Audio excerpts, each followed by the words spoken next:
लियो film कैसी है, देखनी चाहिए कि नहीं देखनी चाहिए? फिल्म में अच्छा क्या है, फिल्म में खराब क्या है? इन्हीं सब बातों को लेकर आया हूं मैं अपना रिव्यू जनगण मन रिएक्ट्स पर। मैं हूं मनीष शर्मा, आप देख रहे हैं जनगण मन रिएक्ट्स यानी @JGM रिएक्ट्स।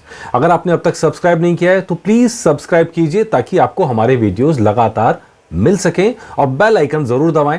चलिए शुरू करते हैं। वैसे तो सब लोग करते हैं कि वे स्टार दे देते हैं, पता लग जाता है कि फिल्म वो कैसी मान रहे हैं, लेकिन स्टार में ना बड़ा धांधली है। चलिए खैर, मैं इस वाली लाइन पे जाता ही नहीं।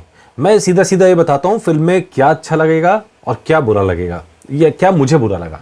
हो सकता है जो मुझे बुरा लगे वो आपको बुरा न लगे, लेकिन जो पॉइंट्स हैं वो आपको बताता हूँ। चलिए शुरू करते हैं सबसे पहले अच्छे पॉइंट्स के साथ। फिल्म में अच्छा क्या है? नंबर 1, अगर आप साउथ की मसाला मूवी देखने के शौकीन हैं, 100% जाइए सर, कोई शक नहीं है। प्रॉपर साउथ की मसाला मूवी है, जैसी मसाला मूवी बनाने की नॉर्थ में कोशिश हो रही है, जैसे डायरेक्टर कोशिश कर रहे हैं। तो सुना करण जौहर भी एक्शन फिल्म लेके आने वाले हैं। ये पूरी साउथ की मूवी है, साउथ के मसाले के साथ, साउथ के तेवर हैं, साउथ का स्टाइल है, साउथ का सिनेमा है। तमिलनाडु से फिल्म आई है, लोकेश कनगराज जिसके डायरेक्टर हैं, और पूरी फिल्म पर लोकेश कनगराज की छाप आपको देखने को मिलेगी। तो अगर आप मसाला फिल्मों के शौकीन है, एक्शन के शौकीन है या साउथ के शौकीन है, तो ये फिल्म आपको जरूर पसंद आएगी। नंबर 1। नंबर 2, अगर आप थलापति विजय के फैन हैं, विजय का जो स्टाइल है, विजय का जो तेवर है, अगर वो आप देखना चाहते हैं तो जरूर जाइए, क्योंकि इस फिल्म में थलापति विजय के कई सारे शेड्स हैं। पूरी फिल्म में रोमांस कम है लेकिन एक्शन ज्यादा है। उसके बाद भी फिल्म के अंदर डिफरेंट शेड्स आपको उनके कैरेक्टर के, उनकी एक्टिंग के नजर आएंगे। तो थलापति विजय के फैंस के लिए भी थम्स अप है, बिल्कुल जाइए, फिल्म देखिए। भरपूर एक्शन मिलेगा, भरपूर मजा मिलेगा, और खूब सीटियां पड़ती हैं, खूब तालियां बजती है फिल्म में। तो ये फिल्म तो इस लिहाज से तो देखने लायक है ही। पूरी फिल्म इंटरटेनर है, जैसे मैं बता रहा हूँ कि 3 घंटे में कहीं भी एक बार बोर नहीं हुआ है। पूरी फिल्म लगातार इवेंट्स होते हैं, घटना पे घटना, एक के बाद दूसरी, दूसरी के बाद तीसरी, एक्शन होता चलता है, सस्पेंस है, ड्रामा है, पूरा का पूरी फिल्म इसी के आसपास चलती है। कहीं भटकी नहीं है फिल्म, जो उसका जो थीम है उसकी, उसी थीम पर लगातार चलती है। फर्स्ट शो था जब मैं देखने गया नॉर्थ इंडिया के हिसाब से। वैसे तो गुजरात में रात 12 बजे ही शो हो गया, तमिलनाडु की बात करें तो सुबह 9 बजे से शो शुरू हुए, तो 9:05 का शो मैंने देखा, 9:30 का शो देखा। तो 9:30 के शो के अंदर जो मैक्सिमम लोग जुटे हुए थे, तकरीबन कहूँ तो 70% सिनेमा भरा हुआ था। सुबह के हिसाब से बहुत अच्छे लोग जुटे हुए थे। उसके बाद फिल्म के अंदर खूब तालियां, सीटी, मनोरंजन लगातार हो रहा था। और इस लिहाज से कहें तो फिल्म बांध के रखती है। और अगर आप इस तरह की फिल्म के शौकीन हैं तो ज़रूर फिल्म देखिए। फिल्म में देखने वाला बहुत कुछ है। ज़्यादा गानों के चक्कर में डायरेक्टर नहीं पड़ा है, ज़्यादा एक्शन के चक्कर में नहीं पड़ा है, और इसीलिए कहानी एकदम सीधी सीधी चलती है। जैसे मैं बता रहा हूँ कि जो उसका डायरेक्शन है, जो उसका टारगेट सेट है, कहानी उसी दिशा में चलती है। कहानी में भरपूर सस्पेंस है, और कई जगह तो सस्पेंस बनाने की कोशिश की गई है। हालांकि ये सब चीज़ें आपको बांध के रखती है, सवाल लगातार चलते रहते हैं, क्या होगा आगे, क्या होगा आगे, क्या होगा आगे। तो इस लिहाज से अच्छी फिल्म है। हिस्ट्री ऑफ वायलेंस अगर आपने देखी है तो भी फिल्म देख सकते हैं, क्योंकि फिल्म उससे थोड़ा बेहतर है। भारतीय मिजाज से ढाला गया है। हालांकि आप कई जगह देखेंगे तो आपको हिस्ट्री ऑफ वायलेंस की झलक साफ साफ नजर आएगी। आप देखने के बाद कह सकते हैं यार ये तो पूरी तरह रीमेक है।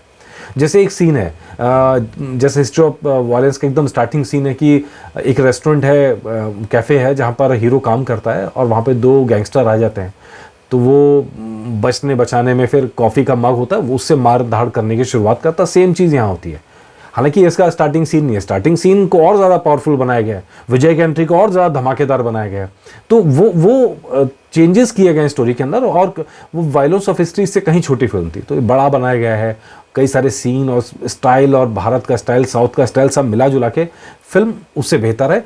तो अगर आपने देखी है तो भी देख सकते हैं। अब मैंने आपको वजह बता दी सारी किस लिए देखी जा सकती है फिल्म। अब आपको बताते हैं आपको फिल्म में क्या ऐसा है जो मुझे पसंद नहीं आया, शायद आपको भी ना आए।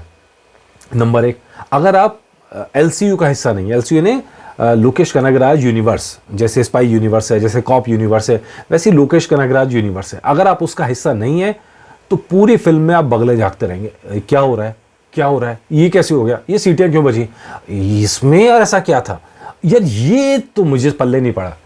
ये चीज़ें आपके साथ लगातार होंगी अगर आप एलसीयू का हिस्सा नहीं है। अगर आपने पुरानी फिल्में देखी हैं तो आप कहीं ना कहीं करेक्ट कर लेंगे। शुरू से लेकर आखिरी तक वो सारी घटनाएं, वो सारे सीक्वेंस होते हैं, कब रोलेक्स का जिक्र आता है, कब विक्रम का जिक्र आता है, ये सारी चीज़ें हैं, कब कौन से फिल्म से कैरेक्टर निकल के आता है, ये सब चीज़ें इस फिल्म में होती हैं। तो एलसीयू का हिस्सा है, तो अगर आप एलसीयू के बारे में आप हिस्सा नहीं है तो आप कंफ्यूज होंगे, ये अगले बगले झाँकेंगे, पूछेंगे भाई क्या हो गया। इसके साथ दूसरी चीज़ जो मुझे बड़ी नेगेटिव लगी वो थी वीएफएक्स। वीएफएक्स जैसे सबसे बड़ा वीएफएक्स जहाँ सबसे ज़्यादा इस्तेमाल हुआ है वो आपका है गाड़ियों का चेस सीन, जो इसको प्रोमो में भी लाए गए थे, लेकिन वो सीन मुझे नहीं लगा कि अच्छा बन पड़ा है, क्योंकि गाड़ियाँ खिलौनों की तरह नज़र आती हैं, मतलब नॉट रियलिस्टिक। ऐसा साफ दिखाई देता है कि वीएफएक्स का इस्तेमाल किया गया है और जमा नहीं वो सीन पूरी तरह। पूरा कम बजट की फिल्म थी, लेकिन आम जनता को इससे फ़र्क नहीं पड़ता। लेकिन जब आप किसी के फैंस होते हैं, विजय के फ़ैन हैं या लोकेश कनगराज के फ़ैन हैं, साउथ इंडिया के फ़ैन हैं, तो इस सारी बातों को आप आंख मीच के इग्नोर मार देंगे। लेकिन आप अगर दिमाग खोल के चीज़ें देखेंगे तो आपको आग वाले सीन में भी दिक्कतें लगेंगी, आपको वीएफएक्स वाले सीन में भी दिक्कतें लगेंगी। और मेरे हिसाब से इससे बड़ा झोल है स्टोरी के अंदर। जो कहानी जिस लाइन पे है ना, कई सारे ऐसे मौके थे जहाँ कहानी और बेहतर तरीके से डेवलप हो सकती थी, पर राइटर भी वही हैं, डायरेक्टर भी वही हैं, तो कहीं ना कहीं एक दूसरी तरह का झोल आ जाता है ऐसे में। कई सारे कैरेक्टर्स थे जिनका इमोशनल डेप्थ और हो सकता था या कैरेक्टर का डेप्थ और हो सकता था, लेकिन वो सिर्फ और सिर्फ वॉयलेंस में फंस के रह गए। कहा वॉयलेंस, एक बड़े पैमाने पर वॉयलेंस से जो सवाल उठते हैं जो ओरिजिनल फिल्म में थे, वो सवाल यहाँ पर नहीं है नॉर्मली। हालांकि कहानी, मैं फिर कह रहा हूँ, कहानी लगभग उसी के आसपास है और उस कहानी से कई जगह डिफर करती है। लेकिन जैसे एक सवाल यहाँ पर है कि लियो को कोई ढूंढ क्यों रहा था, क्यों उसे, क्या मकसद क्या था, क्या अपनाना था कि मारना था। स्पॉइलर मैं नहीं दूंगा कहानी के बारे में, वरना मज़ा ख़राब हो जाएगा। लेकिन कुछ सवाल हैं जो मैं उठा रहा हूँ यहाँ पे।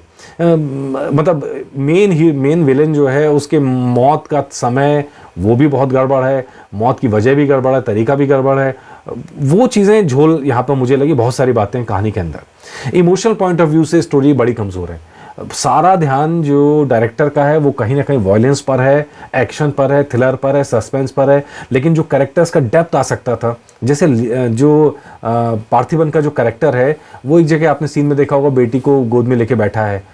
एक पिता का परेशानी है, पिता परेशान है, कन्फ्यूज़न तो नज़र आता है लेकिन वो दुख नज़र नहीं आता है। मतलब वो जो टेंशन चेहरे पे दिखती है, लेकिन वो इमोशनल डेप्थ नहीं दिखती है। तो ये चीज़ मुझे कहीं ना कहीं मिस लगी, खासकर तब जब एक जगह रोने का सीन है पार्थिबन का, और जब पार्थिबन रोता है तो हम उसके साथ अटैच नहीं कर पाते हैं, वो कनेक्शन ही क्रिएट नहीं होता है। मतलब नॉर्मली अगर आपका हीरो रो रहा है तो सिनेमा हॉल को रोना चाहिए, मतलब वो कहीं ना कहीं इतना ज़बरदस्त कनेक्ट होना चाहिए उस रोने के सीन के पीछे, लेकिन वो यहाँ मुझे नज़र नहीं आया।